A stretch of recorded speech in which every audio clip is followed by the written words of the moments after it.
2025వ సంవత్సరం జూలై నెల మాస ఫలితాలు. 6వ రాశి కన్యా రాశి మాస ఫలితాలు చెప్పుకుందాం. కన్యా మిథునయోర్బుధ. ఈ కన్యా మిథున రాశులకి బుధుడు అధిపతి.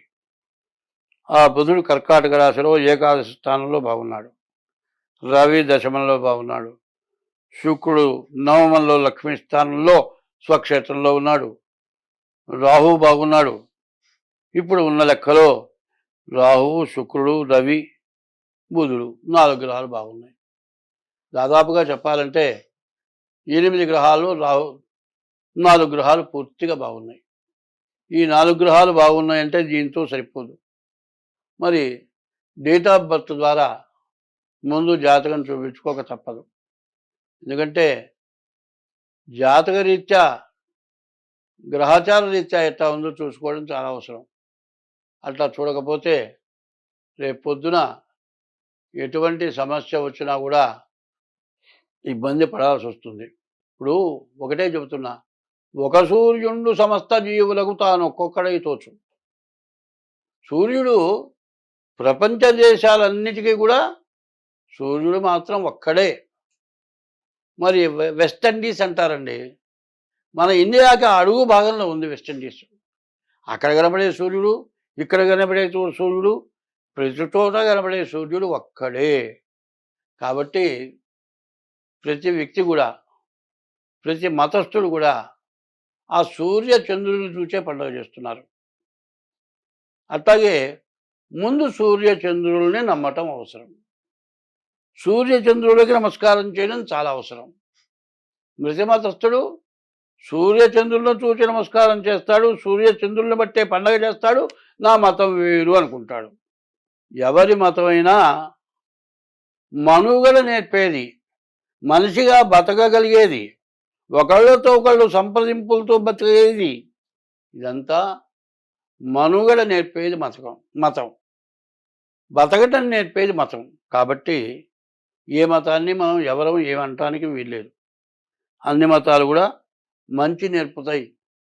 అదే కాదండి, మనిషిగా కానీ, వ్యక్తిగా కానీ ఎవరం ఎక్కడ ఎప్పుడు కూడా వైషమ్యాలు, విరోధం లేకుండా ఉండటం ఒకటి. రెండోది, మనకు నోరు ఇచ్చాడు దేవుడు. ఆకలి అయిందండి, కాదు బాగా దాహం అయిందండి, మన దగ్గర 500 రూపాయల నోట్లు ఉన్నాయి. వాటర్ బాటిల్ కొందామంటే 500కి చిల్లర ఇవ్వడు. మంచినీళ్ళు దొరకవు, నాలుక ఎండిపోతుంది. మంచినీళ్ళు కాకపోతే ముందుకు వెళ్ళలేము. కనీసం పక్కన వాడికి అసలు మంచినీళ్ళు ఇవ్వాలని అడుగుతాం. అడిగితే మంచినీళ్ళు ఇవ్వకుండా కాదనేవాడు ఎవడు ఉండడు. కాదండి, బాగా ఆకలిందండి, మన జేబులో డబ్బులు లేవండి, నీరసంగా ఉంది. సరైన వాడు ఎవడైనా తను తింటూ ఉంటే పక్కవాడికి పెట్టి తింటాడు. జర్నీలోనైనా సరే చూస్తాం, పక్కవాళ్ళకి పెట్టి తింటారు. కాదండి, అంత పరిస్థితి వచ్చింది, ఆకలి అవుతుంది అంటే పెడతారు. నాకు డబ్బులు కాసిన కావాలా అంటే ఎవడైనా ఇస్తాడు? ఎన్ని ఇచ్చినా తృప్తి ఉండదు. నీవు ఎంత కష్టపడ్డా, ఎంత సంపాదించినా లక్షలు, కోట్లు, వేల కోట్లు, లక్షల కోట్లు ధనికులు ఉన్నారు కదా. మరి ఈ ధనం ఏం చేస్తున్నారు? ఈ ధనం వల్ల వచ్చే ప్రయోజనం ఏమిటి? అహంకారం తప్పితే వేరే లేదు. అహంకారం కాదు కావాల్సింది. ఎవరైతే బతకలేకుండా ఉన్నారో, ఎవరికైతే ఆకలిన ఉన్నారో, ఎవరు అన్నం లేకుండా ఉన్నారో వాళ్ళకి అన్నం పెట్టడం. 2, విద్య అనేది లేకుండా ఉంటున్న వాళ్ళు ఎక్కువ మంది కనపడుతున్నారు. కనీసం 20% అన్నా విద్య లేని వాళ్ళు కనపడుతున్నారు. విద్యాదానం, అన్నదానం, ఈ 2 దానాలు కూడా చాలా విశేషమైనవి. ఈ విద్యాదానం ఎట్లాంటిదంటే, ఆస్తులు ఉంటే అన్నదమ్ములు పంచుకుంటారు. విపరీతమైన ఆస్తి ఉంటే రాజులు స్వాధీనం చేసుకుంటారు. విద్య వల్ల, మరి ఒక రైతున్నాడండి, వ్యవసాయం చేస్తాడు, వాళ్ళ పిల్లలంతా కూడా వ్యవసాయమే చేస్తారు. ఇందులో ఒకడు మాత్రం కలెక్టర్ అవుతాడు. వాడు కొన్ని లక్షలు సంపాదిస్తాడు. ఎందుకు సంపాదిస్తున్నాడు? లక్షలు చదువుకున్న చదువు వల్ల లక్షలు సంపాదిస్తున్నాడు. కానీ ఈ లక్షలు అన్నదమ్ములకు కానీ తండ్రికి కానీ తనువుగా ఇస్తే వస్తుంది, కానీ అధికారికంగా తీసుకునే అవకాశం మాత్రం ఎవరికీ లేదు. ఎందుకంటే విద్య ఎటువంటిదంటే అన్నదమ్ములు పంచుకుంటానికి పనికిరాదు, రాజు స్వాధీనం చేసుకుంటానికి అంతకంటే పనికిరాదు. విద్య అనేది తగలబెడితే తగలబడేది కాదు, విద్య నీళ్ళల్లో నానబెడితే నానేది కాదు. ఇవాళ ఇదివరకు విద్యంతా కూడా గ్రాంధికం పుస్తకంలో ఉంది, పుస్తకాల ద్వారా అందరం చదువుకుంటున్నాం. కానీ పూర్వం ప్రజ్ఞ గలవాళ్ళు విద్యావంతులు వాళ్ళు చెప్పిన విద్యనే మనం నేర్చుకుంటున్నాం. కానీ కొత్త విద్యను ఏదో సృష్టిస్తుంది చాలా తక్కువ. అయితే ఆ విద్య దేనికి ఉపయోగపడుతుంది? కొన్ని వందల పుస్తకాలు ఉన్నాయండి, కొన్ని పుస్తకాలు తగలబెట్టినా ఇంకా కొన్ని పుస్తకాలు ఉన్నాయి. ఒకప్పుడు ఇంగ్లీష్ వాళ్ళ టైంలో సాముద్రికం నేర్చుకున్న వాళ్ళని, వేదం చదువుకున్న వాళ్ళని తీసుకెళ్ళి మరి అధర్వణ వేదం చదువుకున్న వాళ్ళ కొండ నాలికలు కత్తిరించారు. వాళ్ళు వేదం చదవలేకుండా పోయేట్టుగా చేశారు. అట్లాగే సాముద్రికం మన దేశంలో లేకుండా విదేశాలకు వెళ్ళిపోయింది. సాముద్రికం నేర్చుకోవాలంటే కొన్ని పుస్తకాలు ఇంగ్లాండ్ నుంచే తెప్పించుకొని చదువుకోవాల్సి వచ్చింది.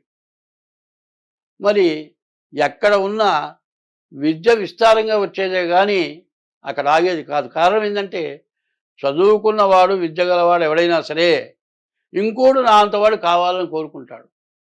మంచివాడి కోరిక అది. చెడువాడి కోరిక ఏమిటా అంటే అందరినీ ముంచి నేను ఒక్కనే బాగుపడాలంటాడు. విద్య వల్ల ధనం సంపాదిస్తాడు, జ్ఞానం కలుగుతుంది, మంచి కీర్తి వస్తుంది. విపరీతమైన దురాగతమైన ధనం వల్ల అపకీర్తి వస్తుంది, వంశం పోతుంది.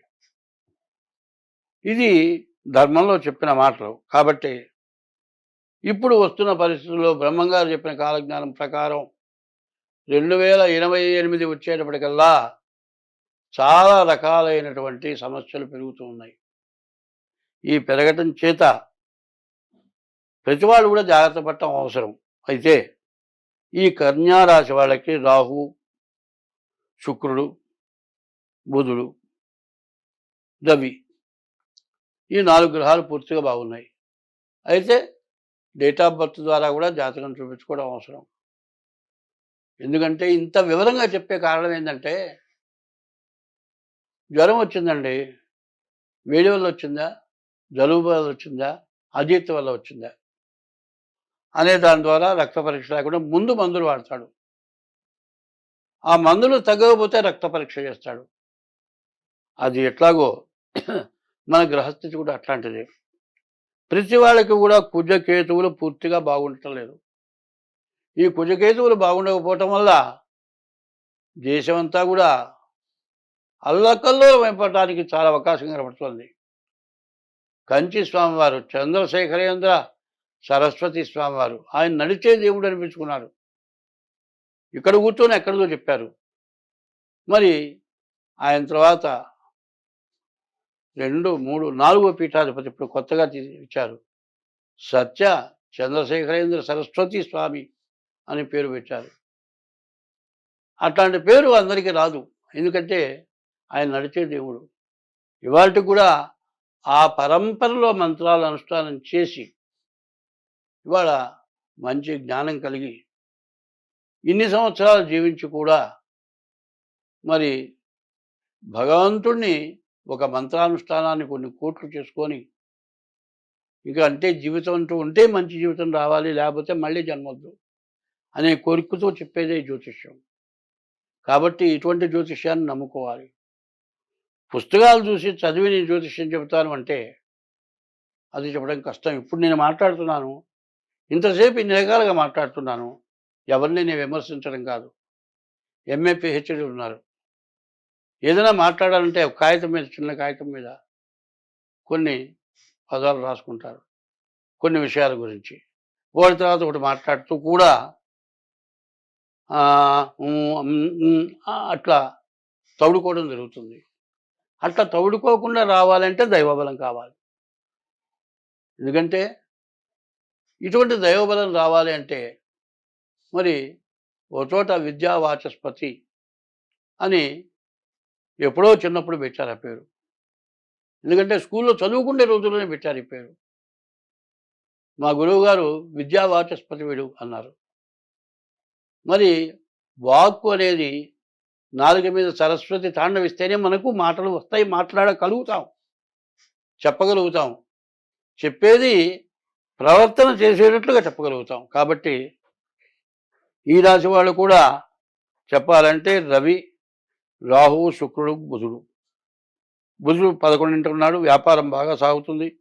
రవి వల్ల విదేశాలకు వెళ్ళటానికి, మంచి ఉద్యోగం చేయటానికి, శుక్రుడు వల్ల వివాహం జరగటానికి, రాహు వల్ల కూడా వివాహం జరగటానికి. కానీ కుజకేతువులు పాపగ్రహాలు. ఈ కుజకేతువులు బహు దుష్టగ్రహాలు. ఆ రెండు కలవటం చెప్పటానికి వీలైనటువంటి చెడు. అందువల్ల ఎంత జాగ్రత్తగా ఉన్నా కూడా మీ డేట్ ఆఫ్ బర్త్ ద్వారా జాతకం చూపించుకోవడమే కాక మీ ఇష్టదైవాన్ని ప్రతిరోజు పూజించడం, స్మరించడం, కనీసం సూర్య నమస్కారం చేయాలి. ఉదయం బ్రహ్మస్వరూపం, మధ్యాహ్నంత మహేశ్వరం, సాయంకాలం స్వయం విష్ణు, త్రికాలం వా దివాకరం. 3 కాలాల్లో 3 రకాల స్వరూపంతో దేవుడు ఉంటాడు అని దేవుని ప్రార్థన చేయాలి. స్వస్తి.